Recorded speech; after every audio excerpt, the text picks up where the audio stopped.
Over the years, there have been more and more remakes and remasters to come, and while others may find fault in this, it is hard to acknowledge the fact that there are a wide plethora of incredible classic games that could benefit from a graphical and performance overhaul the current technology can provide, and one such game is the classic Prince of Persia Sands of Time. So in this video, we are going to discuss 10 things you need to know about Prince of Persia Sands of Time remake before playing the remake. This is Fenris Wolf on behalf of Gamer Overlord, and I wish you all to watch this video till the end. Hit the like and subscribe button and make sure you click that bell icon so that you stay updated. So making myself and everything else clear, let's get started.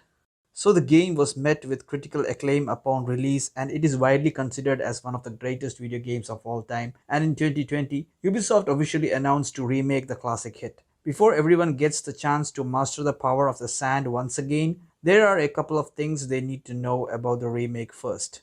Starting with the graphical design, I should say that when the trailer for the remake released, people were quick to point out how underwhelming the game looked. Many assumed that the game would simply be a remaster than an actual remake, and in its traditional approach, Ubisoft addressed this issue. They stated that the visual style of the remake of the game looked incredibly similar to the original and that it was an intentional decision. Many might not know that much of the graphical approach by Ubisoft was to keep it simple and with very less tampering, and that's the result which we saw in the trailer. But right after the outcry, Ubisoft decided to increase their budget and match the graphical design to today's times that could match its fantasy elements as well.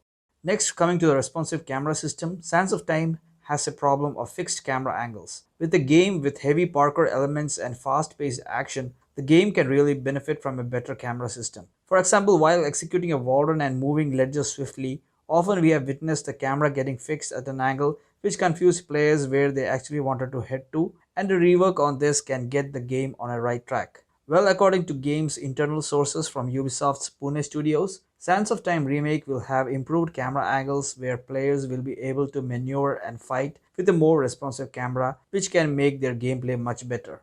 Coming to better combat mechanics, the best thing reworked on remakes is the benefit of oversight. No matter how good the game is, there are always things that can be made better. While we saw freezy combat execution in the trailer, Ubisoft has assured us that all such issues have been looked upon and they require more time to make players aware that the game will be having a seamless combat experience. Now, to make the game's aspects as fresh as possible, Ubisoft re-recorded all the dialogues for this remake. On top of that, according to Ubisoft's several planned dialogues for the uncensored version of the game, which was removed, is apparently going to make its way in the remake. Yuri Lowenthal, the voice actor who is reprising the role of Prince's voice, will mesmerize us once again along with Farah's voice performed by Sopidar Riach. Moving on to the director of the game, the remake will be directed by Pierre-Sylvain Guyers, and it will be his directorial debut. The original game was directed by Patrice Desilets, who left Ubisoft in 2010, and looks like despite being so successful in the 2000s, he later went on to make his own studio called Panache Digital Games, which developed the game Ancestors: The Humankind Odyssey.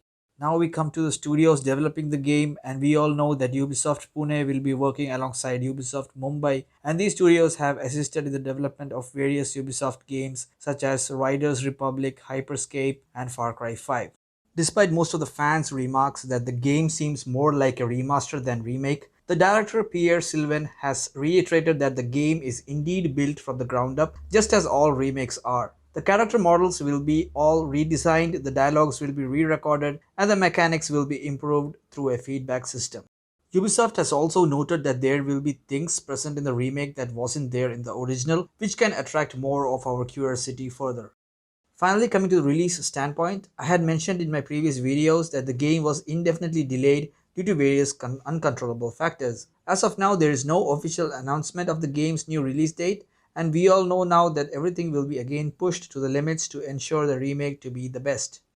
There were slight issues arising from the indefinite delay that the players are stopping their pre-orders, and that can hugely impact the performance strategy for the game, as in the long run people are losing faith with the studios. So what I want to intend is that the studios readdress this issue and try to regain the confidence of their players so that not much of the strategic planning is lost and people don't cancel their pre-orders which started in September 2020.